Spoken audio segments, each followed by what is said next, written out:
That's our live studio audience, by the way. Yes, thank you very much, everybody. Welcome to the show. Let's go. Classic session for you guys today. It's gonna be ripper.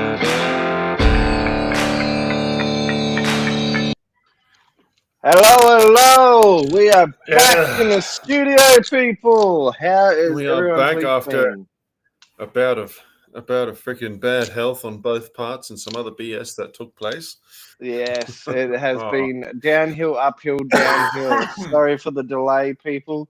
I think it's been about 2 weeks. I went down with something, then Cranky went down with something. It was, and then shit just got in the way between work. So apologies for not uploading for the last couple of weeks, but we are back. We are recording, and we're going to give away $1 billion out of Cranky's bank account that doesn't exist. What, the bank account doesn't exist or the $1 billion? Because I think neither of them exist. Neither exist, but everyone just ears perked up and they went, hang on. That's it. As normal, guys. We're going to be at the top of the algorithm by the end of the week. 100%. All of a sudden, we're top of the charts, got 5 million listeners, and being pulled over to America for a live studio cross. That's it. Joe Rogan's on the phone with me right now. Yeah. Hang on. Oh, what was that, Conor? Yeah, Conor McGregor. Yeah. No worries, mate. Yeah, I'll be there for your party. Welcome to the show, guys. Today is going to be a cracker session, as I was saying. I believe Cranky has a few good stories lined up for us today. And welcome to the show, guys. We are back. We are live. Jump on our podcast. You can either go through Facebook or what other ones have we got running at the moment? We've got Facebook, we've got Twitch, and we've also got the YouTube channel that is also currently running live. So we've got a whole bunch of them. Got a whole bunch of them. Shonky traffic controllers, jump on it. Let's go, people. That's pretty much it. That's all for them. So last week I asked the Shonky Traffic Controls Facebook page to share with me their creepiest or scariest story from on the job. Okay, I wanted to hear ghost stories. Some people came through with the ghost stories. Other people just came through with fucking scary stories. Okay, so I'm kind of glad you actually didn't read this one, Swag Man, because I want to get your natural reaction to some of these stories.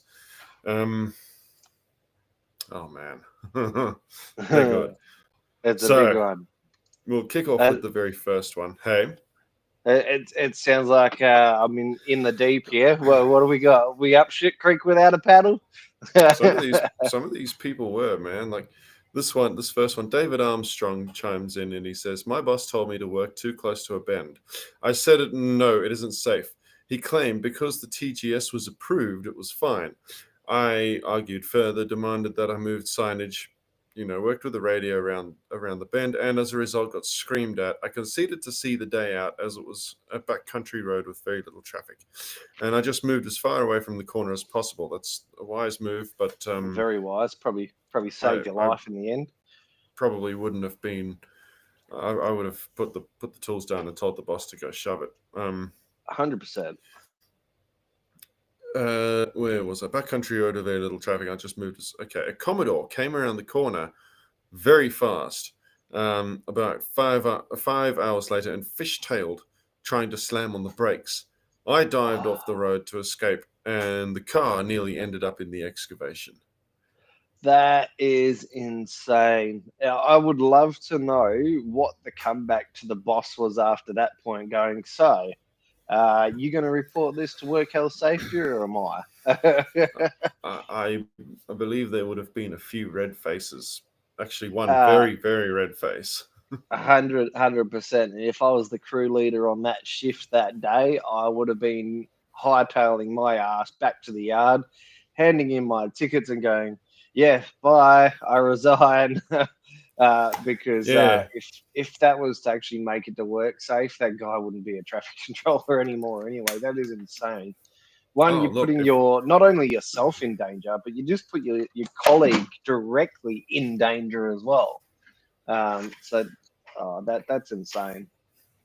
I mean, let's say this guy hadn't been smart enough to move further away from the corner. I don't think we would have been reading having a this different story from conversation. him. We would be reading it from the newspaper. 100%. And this is what we've been preaching about through our episodes. If you believe something is unsafe, say something and stick to your grounds. I couldn't give two shits what that permit says, what that TGS says. It is a bloody known fact that those assholes in the office sit down behind a computer and use Google Earth and go, yep, that looks about right. We'll stamp that and go, yeah, send it out. Send the TGS out for the boys to use. Instead of actually physically going out to the site, looking at the site, there's this sitting on Google Earth or looking at maps going, oh, yeah, it's that road. This is why I believe that every single crew leader has to have a red card or orange card. In New South Wales, it'll be a PWZ card, the Prepare Work Zone, because it gives us the ability to edit the TGS. It gives us the ability to draw up a new one and submit that to the office and say, listen, this is actually what the site looks like. Yeah. I need you to print me out this and get it approved before we start working, because this TGS you've sent me doesn't work. Yeah, it's almost just as bad as sending a bunch of greenies out that have just received their ticket after 3 days worth of training and go, off you go set up a site and look after a pool lift, or go out to this site. It's just a Western Power job. Just send the greenies out. You'll be fine. Just because they're qualified does not mean they can do the job.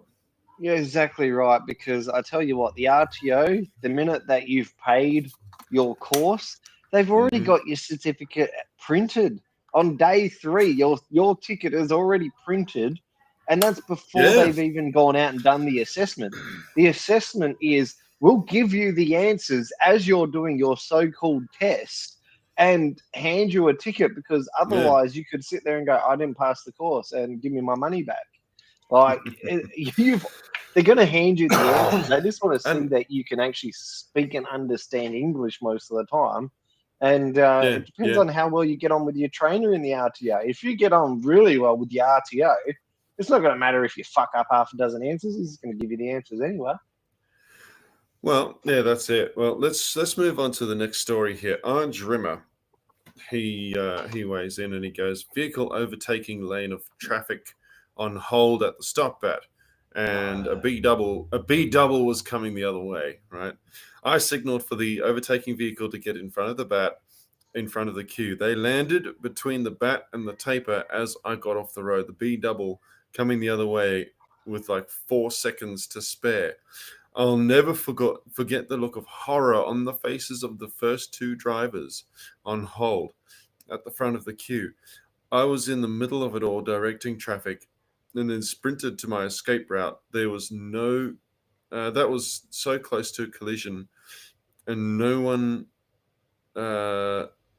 one's CD go anyway. I don't know what CD was supposed to mean. No one could go anyway. Okay. Everything seemed to slow right down, waiting for the impact. Then, quick as a flash, the B double passed us all with vehicles following. What? Now, that sort of fuckery happens all the time. You get some person who sees a line of traffic and they think, well, there couldn't possibly be any reason why these people are stopped here, so I'm just going to overtake them all. Bugger it. Yeah, that's insane. Like, you see it too often for it to even pass as a joke anymore. It's people are impatient and they think they can just, this bloke's stopping us on the stop bat because he's got nothing better to do. But we've got you stopped for a reason. It's either there's something in the middle of the road or it's one-way traffic. There's 99.999% reason why we're there. It's not just there to inconvenience your time. Yeah. This is why I find if I'm on the bat, right, and we've been on stop for a few minutes. Let's say we've been on stop for 2 minutes now, and the queues started to add up. I always find it's a wise decision to move over towards the middle of the road and just make absolutely certain, because that's the side of the car that the drivers are going to be sitting on. Okay, make absolutely certain that everybody on your left-hand side, so the car's right-hand side, can see that you're standing there with a stop at. This is the reason why this line of traffic has stopped. And that puts a stop to all this sort of thing happening. Yeah, 100%. Most of the time. Sometimes you'll get some smart ass who, wants to run the bat anyway, but yeah, 90% of the time they will then tell their GPS to reroute to the nearest Repco to buy some new seat covers. Yeah, I've been past a few sites. I went away to the farm this weekend, down in Beverly, and coming up that road there was some traffic controllers, and it's two-way street, like uphill, downhill type situation. But they were working on the left-hand side, so it was only one-way traffic. You had to stop, wait, let traffic go through. Nah, truck comes up the hill. You think the truck was stopping? Truck wasn't stopping. Yeah, ran the bat straight through it.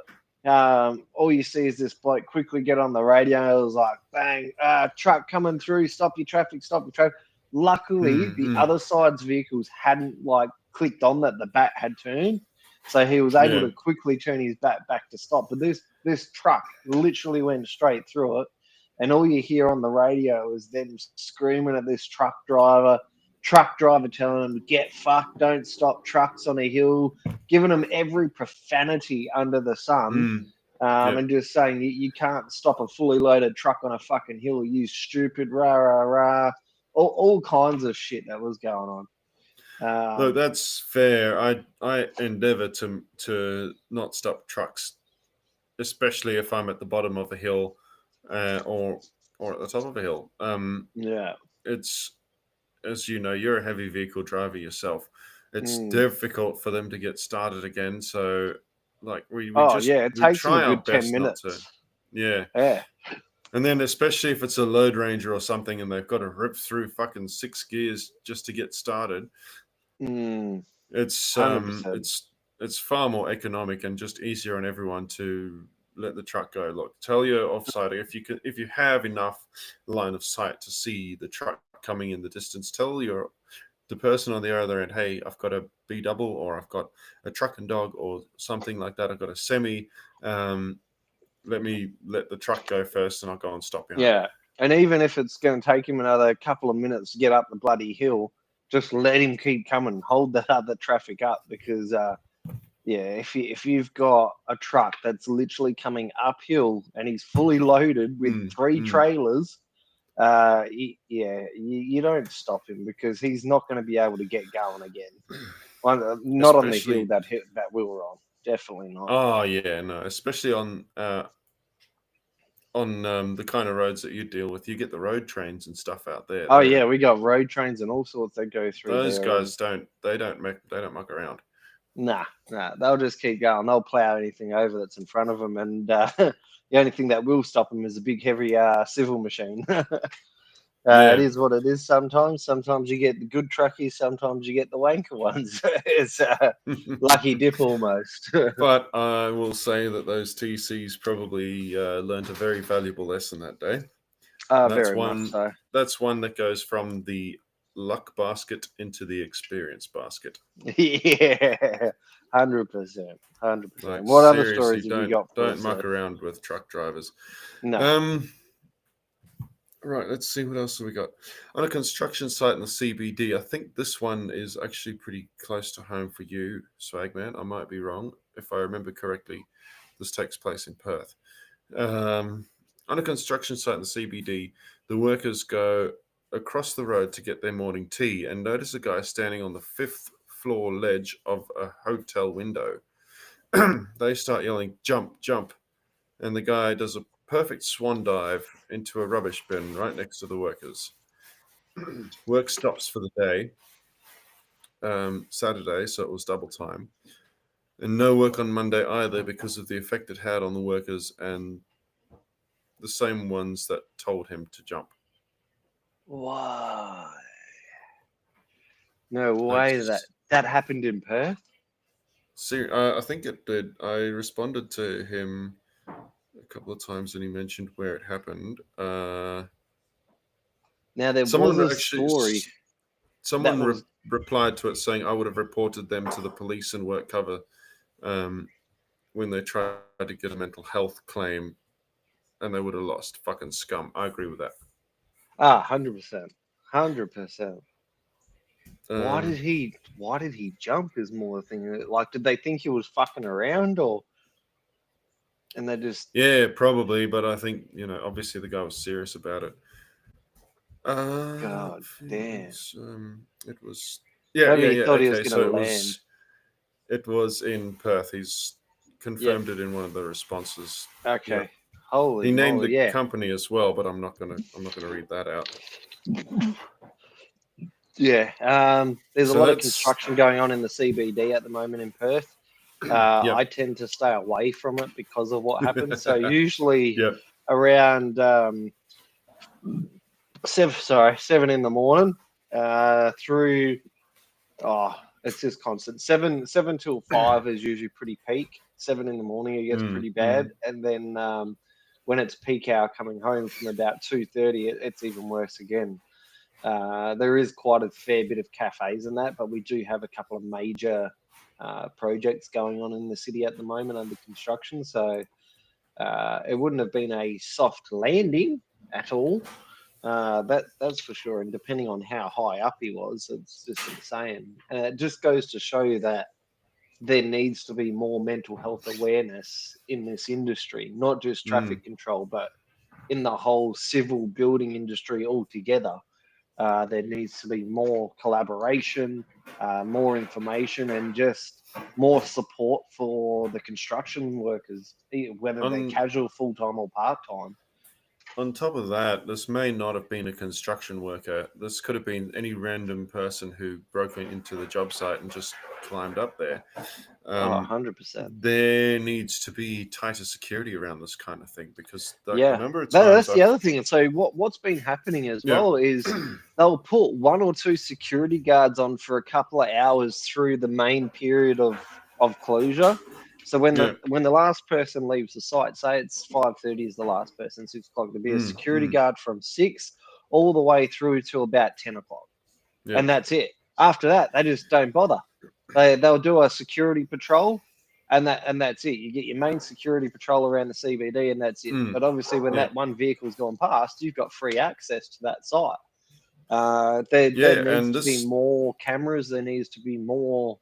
and not just cameras on the bottom floor. If you're dealing in a multi-level story situation, you need to be having cameras on those levels that can watch those areas. The thing is with that, there needs to actually be someone watching the cameras and paying attention to them. 100%. If you get someone who's determined enough, a camera's not a deterrent. No, especially if this it needs to be a monitored camera. 100%.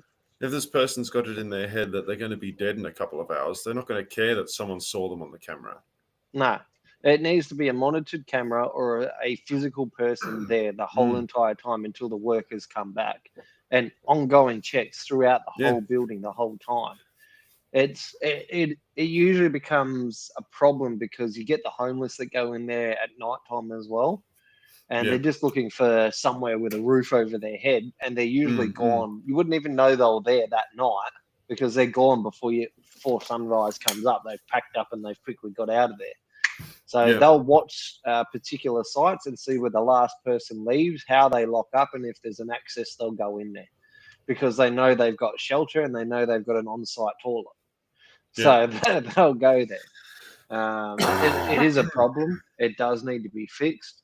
Anyone that encourages someone to jump or commit suicide or anything like that deserves to be charged with the highest penalty that they can be. And I think prison is a very good place for those types of people. Because if you're going to assist someone in committing suicide and killing themselves, then you deserve to also have no life and spend the rest of your life in jail thinking about, was this the best idea? Until we have physical change in our system, it's just going to keep happening. People are just going to go, oh yeah, go on, jump. It's not funny anymore. It's a lot of people are going through high stress divorces because of the cost of living. They're losing everything, or marriage breakdown. The stress is on, and it's leading people to suicide because they just can't handle it anymore. They're watching the rich get richer, the poorer get poorer, and the middle class is paying for it on both ends. So it's a joke. Me and you that work, we're paying for the lifestyle of everyone else and consistently shafted. And that's the problem. We need to have awareness around all of this. And there is help available. I mean, if you're feeling down or depressed or feeling like taking your own life, please, for goodness sake, call someone. Call Lifeline. It's 13 11 14. You never know, it could change. And that's an Australian-wide number. So call out, speak to someone, speak to one of your best friends, speak to somebody. If you are having thoughts of this, these patented thoughts, reach out, speak to someone, get the help you need. If phone calls aren't your thing, you can always text them on 0477 13 11 14, or you can just go straight on their website and open a live chat bubble. Oh, there you go. There's multiple avenues there. You can always get free Wi-Fi at a McDonald's. So always go to a McDonald's for free Wi-Fi. So can't use, but I've got no credit, I can't get on the internet. Go to McDonald's, use their free Wi-Fi. You don't even have to go inside. You could be standing just outside their door and hit Wi-Fi, it'll pop up. Yeah. So, or even if you're in a little rural country town, a lot of them still have Telstra payphones, which are now equipped with Wi-Fi. Yeah, and Telstra payphones are completely free in Perth. I don't know what they're like over there. Free over there as well. There you go. Completely so free, get the number, nationwide. Go to a payphone. I think they got sick of having to go there and get the money out of the machines because they'd always find them damaged. That and people just aren't using payphones anymore. So what's the point of keeping these things running and paying to send people out to collect the money when there's not going to be any money? So they're like, you know what, bugger it, we'll just keep them free and maybe we'll up people's mobile phone bills by 50 cents each or something. Yeah, it's definitely good. I don't know how they've managed to keep maintaining all these payphones, but I think if they got rid of the payphones, it's probably more of a tax deductible for them. I think there's some sort of tax thing going on there for that.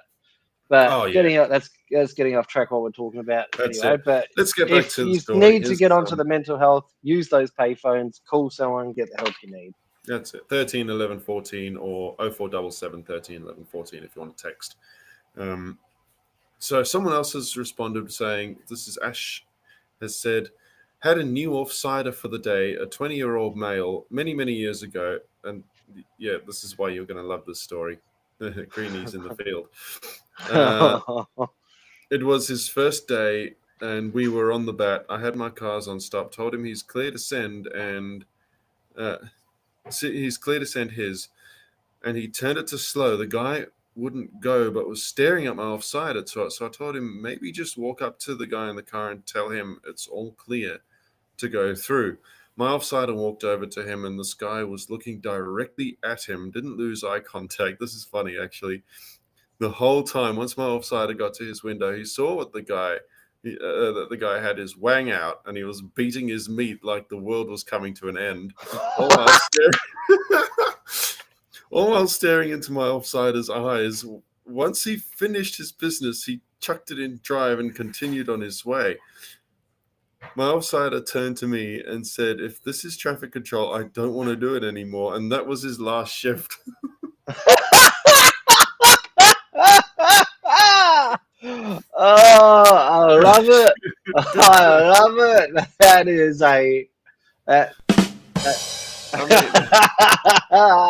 imagine walking up to the window and then years old, mate, just flogging his lock, looking at you. Oh, that is unreal. And the fact that he just didn't even stop and he just kept going. Like that was probably more of a if you see this car again, do not stop it type thing. And that was like, oh, you're gonna stop me, I'm gonna get my own back. Oh, that is a classic. You got a bat. I'm gonna have a bat too. Yeah, two bats going at it. Except this one's not going to stop, and it's not slow either. Oh, my chest. Swag my asthma attack now. Oh, I'm dying. I got water in my eyes. I've forgotten about that story. We're going to have to bleep out some stories or put a disclaimer at the end. This episode's R18 plus. I already put that up. I already put all of our episodes up as explicit content. Oh, good. Yeah. Just so we don't get flagged, you know. I'm not censoring these before I read them. I'm just starting from the top. Well, yeah, so you can see how live it is, people. This is going live, so you can see everything that we are doing. We might be cancelled from Twitch by the end of this. Yeah. We can email from Twitch and they'll just be like, mate, you're off the platform. Bye-bye.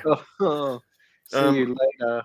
So Sarah commented and said, I was working on a residential road closure and in the Arvo, a resident came home, where I was stationed, and then kept on coming outside his house nude. I informed my team and got another male TC to relieve me, but the resident only did the nudie flash to me. Long afternoon, trying to ignore him. So it sounds like Sarah wasn't a good-looking male. I'm guessing Sarah was not a good-looking male.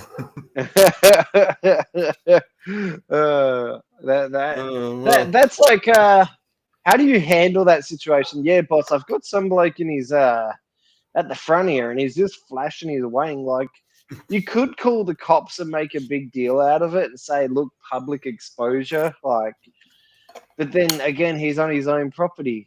Is it really public exposure if he's at the front of his own house on private property? It depends. If he's inside the house, then no, but you can put in a complaint and ask him to close the blinds. If he's outside the house, then yes, you can put in for indecent exposure. And he was coming out, wasn't he? Didn't she said? Yeah, he came outside. That's insane. He came. That outside. is. Who does that?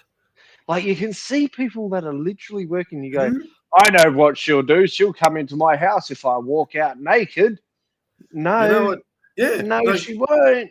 Is there something that just goes through some people's heads? It's like, you know what the random girls really love?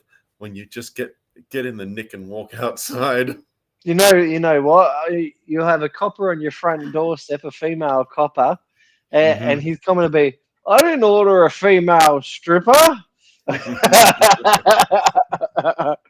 No, sir. This is a real constable here to arrest your ass. That is insane. I couldn't. Look, it would be funny to see that because you could turn it back on him and just point and laugh. Call the boss up, call your mates over, point and laugh, and see if he walks out the front. Wait, fellas. Hey, check this out. Have a look at this.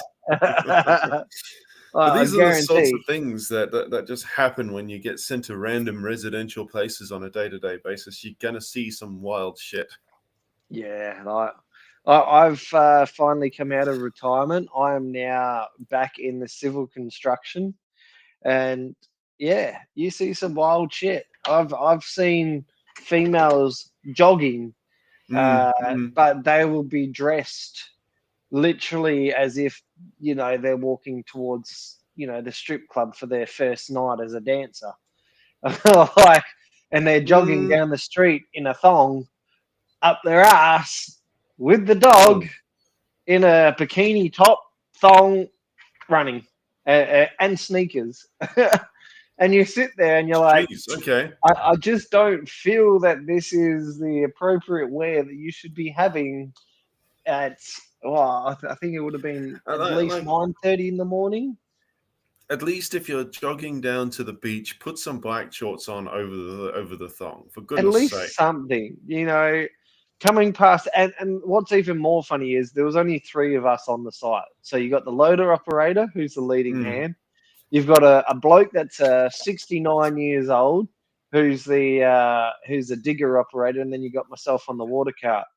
And we just sit there and go, "Hey guys, check this out. What the fuck's going on here?" And you just see this. Yeah. And I tell you what, she wasn't a looker, which made it 10 times worse. This lady would have been at least 60s, 59-ish, and not a looker. It was, and she kept looking at the civil side as if to think that somebody was going to be there. and you just see these 3 machines moving around. It's not a turn on. It's not a distraction. In fact, it just makes yourself look desperate.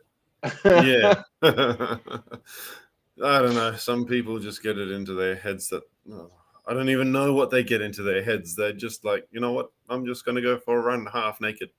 No, I don't think I could even do that. I think 1, the wife would kill me, or 2, she'd be just like, "Oh, everyone's going to be looking at you." Go, "Well, you know what? If you've got the goods." May as well make it work, baby. Yeah, you got to work. You don't get a dad bod like this, babe, by sitting around.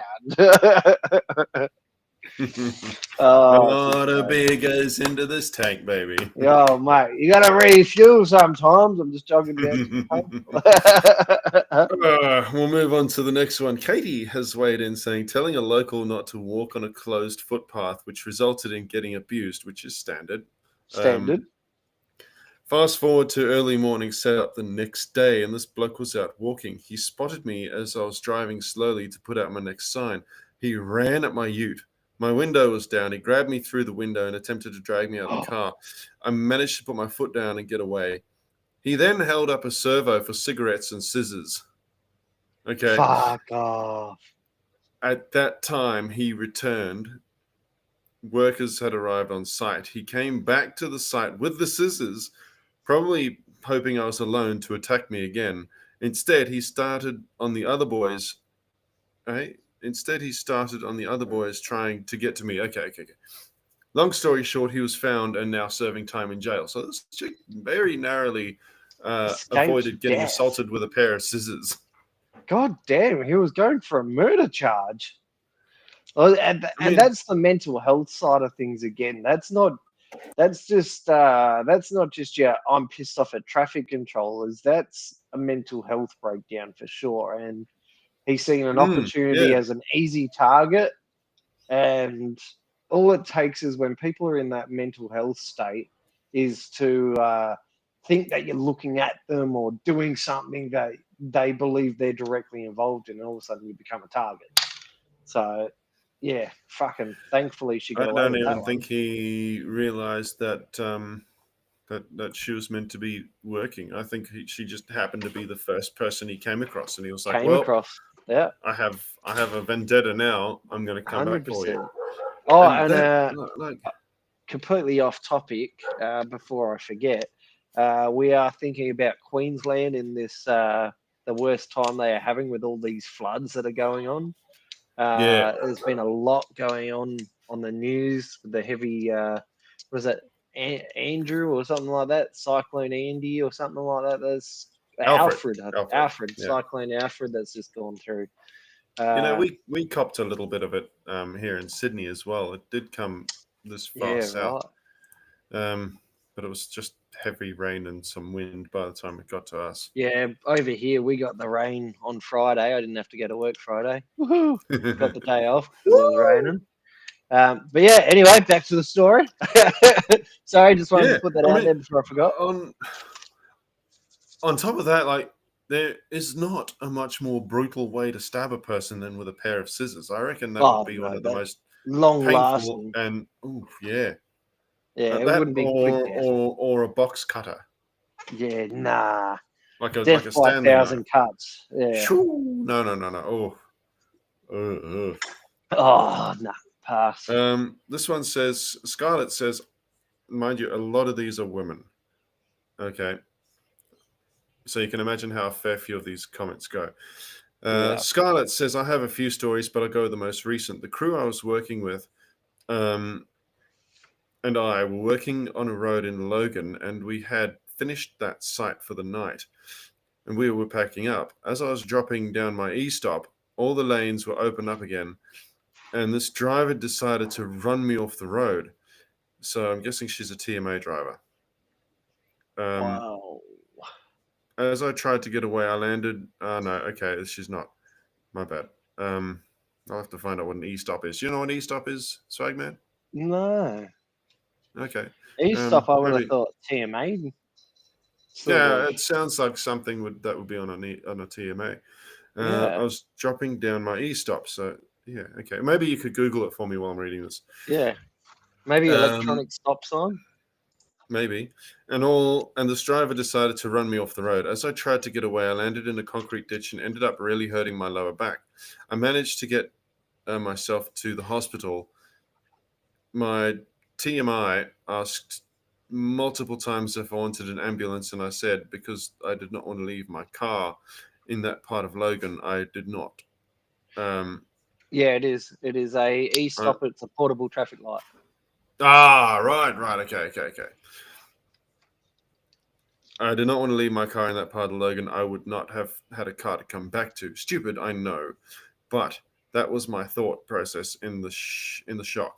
I ended up going to hospital and couldn't walk for a couple of weeks, and I'm still going through physio and trying to get myself better and able to get back to work. This happened back in November last year. So anyone who wants to think that traffic control is a bullshit job where you just sit around and do nothing all day, think of stories like this. Yeah, it is not. Like once the site's set up, it's shit that boring.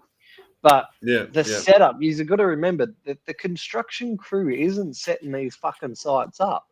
It's the traffic controllers that are there 3 to 4 hours, sometimes even, 5 hours, depending on how big the site is, to set the site up. So when the crew comes on site, they've got a full-blown traffic control diversion in or U-turn spots or one-way only section. And this shit takes hours to set up. It is not it sets itself up. Think about how did the cones get there? How did the signs get set up? It's a hard job. It's not an easy, here's your, $28, $32, $35 an hour, sit on your ass type thing, which is the reason why you see traffic controllers sitting on their ass on the stop bat or whatever, is because they were there 5 hours before setting that goddamn site out. And they're tired. Their arms are sore, their legs are sore. And now they've got to sit there for another 8 hours for a shift. And the thing is, right, our work is not like the civil guys. The civil guys have an opportunity to get into it slowly. They can stretch and, move around. Relax and they've got machines to help them. They're constantly moving around, so their bodies are warmed up. No, with us, it's we get to the site. Okay, we might have a toolbox talk, and then suddenly it's hit the ground running. Go, and then stop. Yeah, 100%. And you have to sit there for the next however long. Yeah, 8 hours or so, 12 hours, however. And then at the end of the day, it's go again. Yep. Right. The down pack is the worst. It's easier putting it up than it is bringing it down. Yeah, well, that all depends, how many times you've been on the job or anything like that. If you've been there a couple of times, you begin to remember exactly where things go, and you don't really have to think as much. So you just drive out, you put the shit up, and then you come back. Yeah. But this girl is absolutely right. That kind of thing does happen, and it happened to a mate of mine a couple of years ago, where sure, he wasn't run off the road, but he's a slightly shorter guy, and he was trying to get a sign off of a pod truck. And he just twisted himself a little bit wrong, and he fell over. I think the sign fell on him, and he broke his neck. Oh, no way! Didn't die. He's still around, right? but I'd say for months, it was close to a year, he was walking around with this neck brace on, and even now, because he's still got the steel plates in his neck. This happened in like 2016 or something. Okay, That's insane. he still cannot turn his head individually from his shoulders. Yeah, no. So workers' comp all the way. Yeah, he got a really good comp out, but that's not the point. Like, he's living in pain, constant pain. The job's not easy. There is hazards to the job. No, it's not easy. And it's one of those things you've just constantly got to be watching your back for cars, because if you find yourself in a situation where you can't move and there's a car coming, you're going to injure yourself in that way. Yeah, 100%. Like, a lot of the time, it's the wisest choice to, if you can, pull equipment over, like those e-stops, over to the side of the road before you start dismantling them, because there is going to be some dumb fuck who decides they're going to try and run you off the road. Yeah, and that's the worst thing about this this job is people don't give a shit about what's going on in your work area. They just got their thing they've got to get to. Oh, I've got a doctor's appointment. Oh, I've got to get to the shops, or I'm picking up kids or whatever. They've just got their mentality, not yours. No one has your safety in mind when it comes to this. So you've always got to have an exit point, and just be aware of your surroundings, who you're working with. And for God's sake, if you think that your site is unsafe, speak up, say something, stop work, and put your foot down, and take photos and take videos. So then if the boss sacks you over it, you can turn around to work safe and workers' comp and turn around and say to them, oh, well, here's the video evidence. This is what I've told them. I've got it here all on camera. Cover your own ass, make sure everything's on point. So we are hitting that 45 mark. Hang on. Hey. We are hitting that 45 mark, and I do need to shoot off in about 20 minutes. 15. Maybe we can make this a 2-part episode. We can do other comments next week. What do you think of that? Yeah, I reckon that'd be awesome. Okay. That'd be awesome. All right, I'll line up the others, because this next story I was going to read was a fucking cracker as well. But I reckon let's do that one, and hopefully by then we'll get a few more on there. I like this idea because it's good getting our actual audience involved. 100%. Yeah, who is it you want to talk about first, Swagman? Let's go with On Track Meals. Now, the reason I want to bring them up is yes. The reason I want to bring them up is because I recently mixed up 2 of their best meals.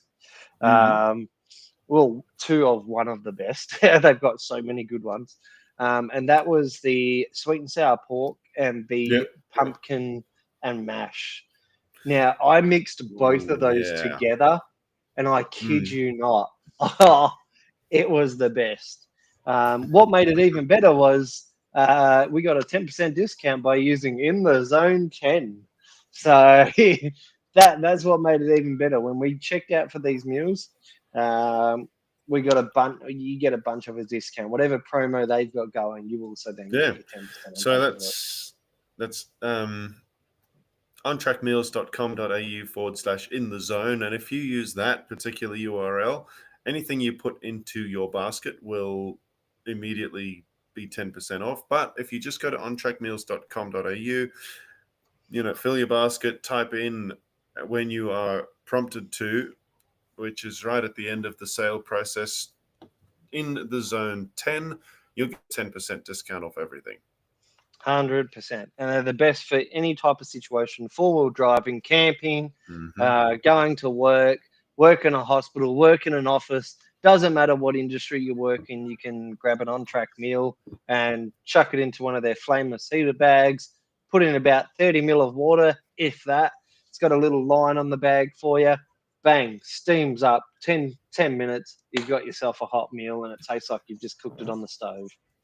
And if you've been seeing the On-Track Meals ads on your Facebook feed or on TikTok, just know that the one that includes an esky with a blue lid, like a funny looking esky, because it's a Chinese brand that I bought from Temu, well, that's me. Yes. That's my video, and they're using it as an advert, so that's pretty cool. That's awesome that they've used your video for one of their Facebook ads. That is awesome. No, but The seriously, next, they are seriously tasty and just I love they them. are. Love They're them, love them, amazing. love them. The next sponsor I've got to point out is Swag HQ, run by a guy named Quinton Mhm. Defoe. He's advertises about building content, authentic content. So if you've got a small business, big business, and you're trying to get that local traffic in, that will raise awareness. It is one of the biggest headaches for any business is content. Yep. They want something that doesn't interfere with their time, doesn't want to cost them heaps of money, and they want to be able to drive traffic to their business. So if you want to learn more about how to do that without affecting the way you do business now, reach out to Swag Headquarters, Quinton Defoe, via Facebook. Or get in contact with us via our social media, and we will give you a contact Mhm. number to reach out to him directly. And he will help you with all your content needs, people. Give you some advice on business, anything you need. He's there to help you guys out. Because I know a lot of TCs are small business owners on the side, Yes. and he can really help out. Like he's given us a few good pointers on how to get our podcast out there as well. Yes, he has. It has been really helpful, and we've adapted those into this. I guess you call it hobby business, wouldn't you? It is. Yeah, It's like a hobby business that we've got it hasn't going. made us a hell of a lot of money, but it's sort of paying for itself right It's now. pays for itself right now, which is good. It's not. We're not out of pocket, but we're not in pocket. But it's keeping the lights on. I think So so far the on track meals money has been, I think it's paid for about 3 months worth of Riverside. So there you go. it's And keeping the the next lights on. batch that I'm about to do is probably about $300 worth of meals. So we should get some good sponsor money back from ourselves buying these meals. So that'll be awesome. Hey, All right, we who else benefit have in we got? 2 ways. Yeah, that's it. 2 ways, in the gut and in the pocket. Hey, don't forget about your mate Simo. Ah, Simo Butchers. Yeah, if you're living in Mandurah Lakelands, people, come down to Simo's Butchers. Best meat, I reckon, in Perth. I haven't tasted any better meat down at that butcher's other than Simo's himself. So get down there, try his meat. Always got specials on. Jump on his Facebook page. He's always got specials running on his Facebook page as well. And that's Simo's Butchers Lakelands. And he's actually allowed to flog his meat in public, not like that guy in the car in the story before. 100%. He flogs his meat at cheap prices. Get down there now. Hell, I mean, I would actually plan an entire trip to Perth just to come and see if this guy's butchery is all about what Swagman says it is. It is 100%. I don't put my name to any kind of meat unless it's good meat. Yep. And there's another one I'm thinking of working on. And we'll see how that turns out. But I am thinking of getting in touch with the guys who make smelly balls. Do you know what they are, Swagman? I've never heard of them. No. They're a really cool car air freshener. Yeah. They look nice. They're not nothing stupid or anything like that. You know, you see a lot of people getting around with these dumbass emojis and things like that in their cars, or like the middle finger. Sure, they look cool, but if you're looking for something that's just a little bit more subtle, but also not as tacky as one of those things that you stick on the air vent, look at Smelly Balls. Go to Super Cheap Auto and get them. So what they are a reusable air freshener. Yeah, right. Okay. So what you can do is you can. I think they're made out of some sort of fibrous material like cotton or something like that. And there's a little string of about 4 of them. The string's about maybe that big, so that would be about 5 or 6 centimeters long.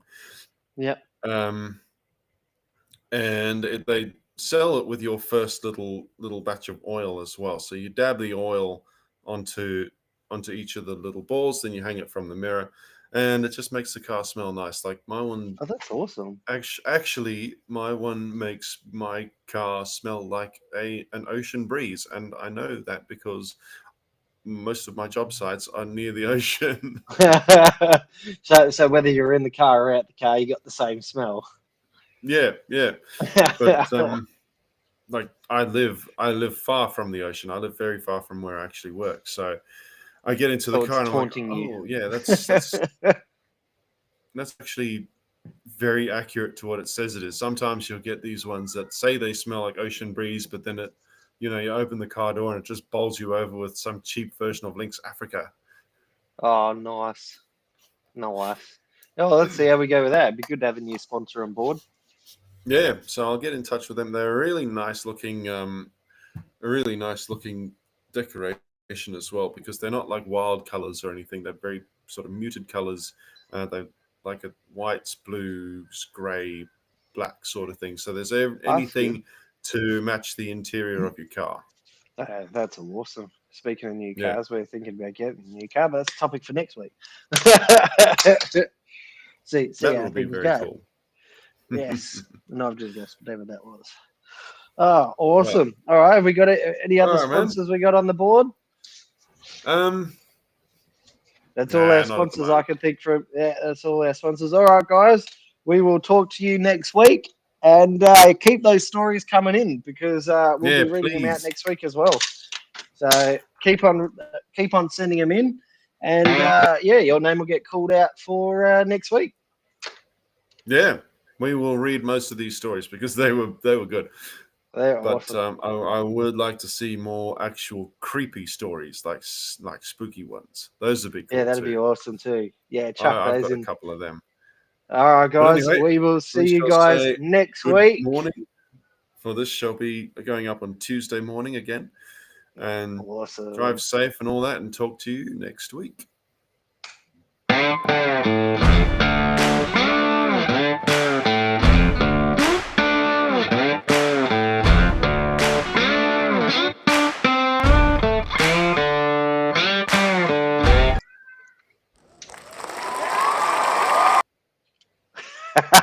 Oh shit, I didn't realize you were going to change it. No, that's all right. You got a little bit of it in. That's all you need.